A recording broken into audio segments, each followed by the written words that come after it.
Silahkan kembali ke tempat. Nah, saudara yang terkasih, pagi ini saya undang untuk saudara kita Pointer bisa maju ke depan. Ya, puji Tuhan.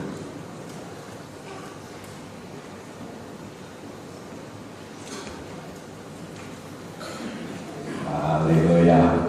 Bapak yang memberkati.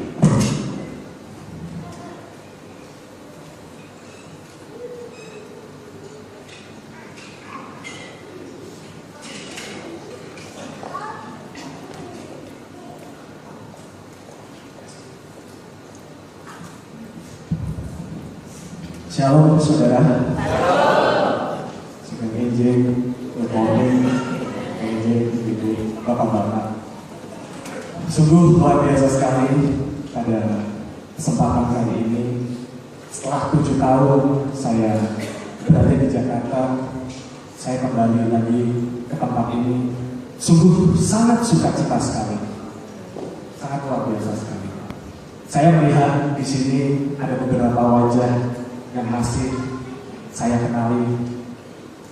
Saya melihat ada bapak dari teman saya Yahno di ujung sana, dan saya melihat ada Cik Fia, saya melihat ada Mas Kulas di belakang sana, Papi Mami saya bisa lihat lagi, kemudian Michael sudah sangat tinggi sekali, mungkin ada Cik Mesya dan anaknya di belakang. Sangat senang sekali. Dulu saya berada di tempat ini dari SD sekolah minggu. Saya datang ke tempat ini, kemudian saya sekolah minggu. Dari sekolah minggu, saya kemudian beranjak remaja. Dari remaja, saya beranjak lebih dewasa lagi. Mungkin Bapak Ibu ada yang pernah ingat ketika saya bermain banner di sisi sini. Ada beberapa orang yang masih ingat saya bermain banner. Saya lakukan dengan sangat sukacita sekali pada waktu itu dan tanpa ada apa-apa. Bagaimana saya ada di tempat ini bukan suatu hal yang kebetulan. Namun Bapak Yahweh ternyata mempertemukan saya dengan tempat ini setelah 7 tahun lamanya. Bapak Ibu, 4 hari yang lalu saya membuka situs media sosial yang bernama Facebook. Padahal saya orangnya nggak pernah membuka Facebook. Saya tidak mau terlalu banyak menggunakan Facebook. Waktu itu prinsip saya supaya saya bisa bersosialisasi. Dari Facebook inilah saya melihat ada wajah Papi dan Mami Lukas. Yang pernah buka Facebook tiba-tiba buka ada wajah Papi dan Mami Lukas. Dalam hati saya berpikir, wah ini gembala saya bukan cuma pintar ya, cuma gaul. Jadi saya, gaul juga ya dengan Facebook gitu ya. Udah itu statusnya update lagi. Mana saya lihat Papi lagi pakai jaket, atau saya lihat foto-fotonya ke Israel. Jadi saya sangat senang. Jadi gembala Bapak Ibu dan saudara semuanya tidak hanya pintar namun mengikuti perkembangan zaman. Dan ini yang saya sangat senang sekali. Saya bangga sekali. Setelah itu saya mengirim pesan di Facebook karena waktu itu saya tidak tahu nama Pak Lukas atau Papi. Saya hanya kirim, Pi, saya mau pulang ke Magelang setelah 7 tahun lamanya. Saya cerita sedikit tentang hidup saya beberapa baris. Kemudian tiba-tiba jam 10 malam, saya kirim jam 10 malam dan langsung dibalas. Oke Bu Ika, selamat datang di Magelang kembali. Nanti akhir tahun kesaksiannya. Saya kemudian langsung membalas. Maaf, saya pada tanggal 31 saya harus sudah kembali ke Jakarta. Oke, kalau begitu kesaksian minggu pagi. Hal yang saya pikirkan pertama adalah kaget. Saya ini datang ke tempat ini sebenarnya ingin beribadah, menikmati. Cuma ini disuruh kesaksian, kaget. Aduh, Saya masih merasa waktu itu nggak layak. Kemudian Tuhan tiba-tiba mengingatkan saya, Bapak, Ibu, dulu ketika saya SMP atau SMA pelayanan di sini, ketika malam saya harus pulang, Bapak Ibu, karena saya tidak memiliki kendaraan bermotor pada waktu itu, dimana teman-teman yang lain ada. Biasanya saya nebeng kendaraan bermotor. Mungkin beberapa di sini ada yang dari teman saya pernah nebeng saya sampai ke atas sana, beberapa nebeng. Cuma apa yang Tuhan perlihatkan kepada saya? Hanya sebuah firman, hanya sebuah suara kaki. Boy, dulu kamu pulang dari gereja, dari Tugu Wolu sampai Wates ada, kamu mau jalan kaki kok. Saya berpikir, oh iya, jalan kaki. Saya masih ingat loh katanya, saya jalan kaki, kemudian lewat Bomongan, lewat Samban, kemudian lewat pinggir kali, lewat Rins, kemudian sampai Wates. Itu rute pulang saya waktu itu. Dan saya berpikir, oh, kalau gitu saya akan memberikan kesaksian saya. Bapak Ibu, saya yakin semuanya di sini percaya bahwa yang namanya kebetulan itu tidak ada. Dan Bapak Yahweh sudah sediakan semuanya, siapkan dan rencanakan yang terbaik buat kita semua. Amin, saudara. Dan itu yang terjadi dalam hidup saya. Berikut adalah cerita saya selama 7 tahun setelah saya pergi dari rumah. Sebelum saya pergi, saya ingat bahwa tahun 2006 saya lulus SMA. Boleh saya meminta beberapa orang di sini yang masih SMA siapa ya?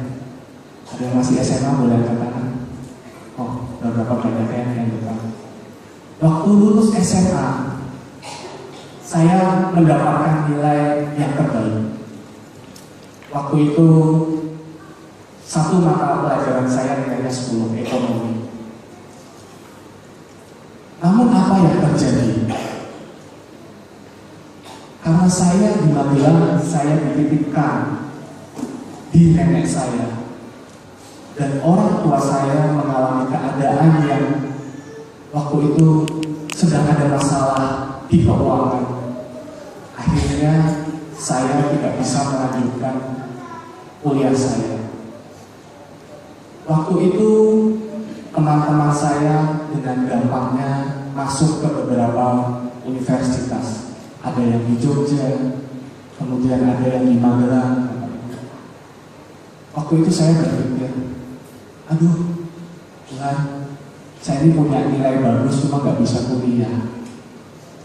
Waktu itu saya hanya berpikir, aduh apa yang rencana Tuhan. Dan Bapak Ibu Saudara, akhirnya saya buka toko handphone. Buka toko handphone bukan perkara mudah buat saya waktu itu. Mungkin sekarang sudah banyak. Di tengah kekecewaan saya mencoba membangkitkan semangat saya kembali, Bapak Ibu. Waktu itu saya berpikir, kalau saya bergaul dengan teman-teman yang positif, maka saya akan ketularan positif. Dan waktu itu saya mencari teman yang sama-sama belum memiliki kesempatan untuk bisa berkuliah. Teman-teman kampung saya cariin, habis ini mau kemana?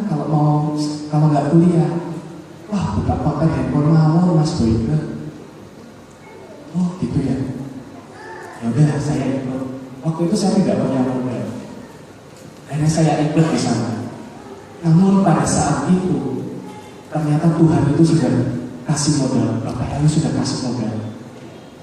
Modalnya bukan uang, namun adalah pengetahuan dan hikmat dari Bapak Ibu. Waktu itu saya bisa ngotak-ngatik komputer sedikit demi sedikit. Saya ingat saya sering pinjam buku Papi di Pastori dan saya pulangkan, saya baca. Akhirnya di situ saya buka apa? Saat itu kontak handphone saya satu-satunya nomor handphone yang bisa ngisi lagu gratis. Akhirnya orang di situ nggak beli pulsa, nongkrong malah ngisi lagu. Saya bingung. Cuma saya berpikir waktu itu bisa jadi ini kan, modal, dan akhirnya benar. 2006 kemudian berlalu 6 bulan. Awal tahun terjadi sesuatu dalam keluarga saya. Nenek saya sakit. Waktu itu sakitnya bukan sakit yang komplikasi atau apa. Sakitnya adalah sakit masuk angin. Penyakit yang ada di Indonesia, masuk angin.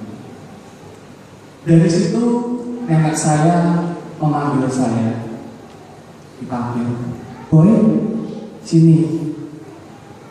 Saya waktu itu datang. Kemudian saya mendekat dan mendekatkan wajah saya, karena nenek saya sudah berkurang pendengarannya. "Boy, kamu tuh wong lanang. Oh ya, kamu kuliah. Kamu tuh cucu saya yang laki-laki paling tua. Biar bisa jadi contoh adik-adikmu nanti." Waktu itu saya menjawab, "Bu, tolong buatan kata harta. Saya nggak punya uang." Akhirnya satu kata yang merubah. "Kalau belum dicoba, kok sudah nyerah? Kamu belum nyoba kok sudah nyerah? Kamu tuh cowok." Nenek saya. Dan satu kata lagi yang merubah saya saat itu. "Kamu sama teman kamu tuh sama kok, Boy. Foto-foto tangan sego. Sami-sami tangan sego. Kalau makannya beda, kamu makan yang lain, kamu boleh ngomong gitu. Ini sama-sama makan nasi kok." Akhirnya saya mulai berpikir. Nenek saya meminta saya untuk kuliah. Dan pada saat itu nenek saya tidak mau minum obat sampai saya harus kuliah. Jadi nenek saya nggak mau. Jadi nenek saya sedikit, saya mungkin bahasa agak kasar, mengancam atau apa. Nggak mau minum obat bahasanya. Bapak Ibu Saudara bisa rasakan apa yang ada dalam hati. Sedih. Saya nggak tahu harus kemana. Ketika saya melihat teman-teman saya pada kuliah, pulang setiap minggu, cerita-cerita, Boy, saya mau beli buku ekonomi, judulnya ini. Oh iya. Saya cuma mikir. Dan akhirnya bulan Maret 2007, saya memberangkatkan diri dengan uang yang saya dapatkan dari usaha saya. Dan saya masih ingat pada saat itu, saya pamit ke papi, saya pamit ke mami. Saya mau pergi ke Jakarta. Saya tidak tahu apa yang akan terjadi. Cuma saya yakin saja waktu itu, kalaupun saya belum pernah melihat Bapak yang secara langsung, saya belum pernah melihat surga di sana. Namun saya ke gereja dan saya percaya. Maka saya harus percaya bahwa sukses yang belum terlihat itu sudah disediakan oleh Bapak. Akhirnya saya berangkat ke Jakarta. Dan apa yang terjadi, saudara? Saya mendapati ibu kandung saya sudah menikah lagi dengan bapak tiri saya. Kaget sekali. Karena saya berpikir pupus sudah saya menyatukan ayah kandung saya dengan ibu saya pada saat itu. Dari rasa sedih itu, saya ternyata mendapati bahwa saya memiliki adik kecil. Kebetulan hari ini orang tua saya sedang pergi ke luar kota sehingga tidak bisa bersamanya. Akhirnya saya senang, saya punya anak kecil. Dulu tuh saya nggak punya anak kecil, akhirnya main ke sini, ketemu siapa main. Karena di rumah saya sendiri di Magelang. Senang. Dan pada saat itu saya mencari-cari info cara masuk kuliah. Universitas yang saya tuju waktu itu bukan universitas yang sembarangan. Saya coba waktu itu Universitas Indonesia. Saya masih ingat teman saya, "Boy, mau masuk UGM ya angin kok boy. Kamu mau coba-coba masuk UI." Dari situ kata-kata itu dalam hati saya balik. Oke, saya akan melakukan apa yang orang lain bilang kepada saya bahwa saya tidak bisa. Dan saya yakin saya bisa. Buat saya melakukan sesuatu yang orang lain bilang tidak bisa, namun kita bisa melakukannya, itu merupakan kebanggaan tersendiri untuk saya. Dan mungkin untuk Bapak, Ibu, Saudara semuanya sama. Seminggu setelah saya datang ke Jakarta, saya mendapat info bagaimana sih caranya masuk UI. Saya bilang, "Oh, kamu harus ikut bimbingan belajar, soalnya kamu sudah lama nggak belajar." Jadi setelah saya SMA itu, ilmu pasti kalau tidak di-upgrade pasti akan hilang. Benar ya Bapak Ibu? Akhirnya saya menemukan satu bimbingan belajar. Kalau di sini ada beberapa bimbingan belajar seperti Ganesha, Primagama. Waktu itu saya dapat rekomendasi bimbingan belajar ini itu merupakan pesantren. Bapak Ibu nggak salah dengar, pesantren. Pesantren. Saya akan tunjukkan pesantren itu seperti apa.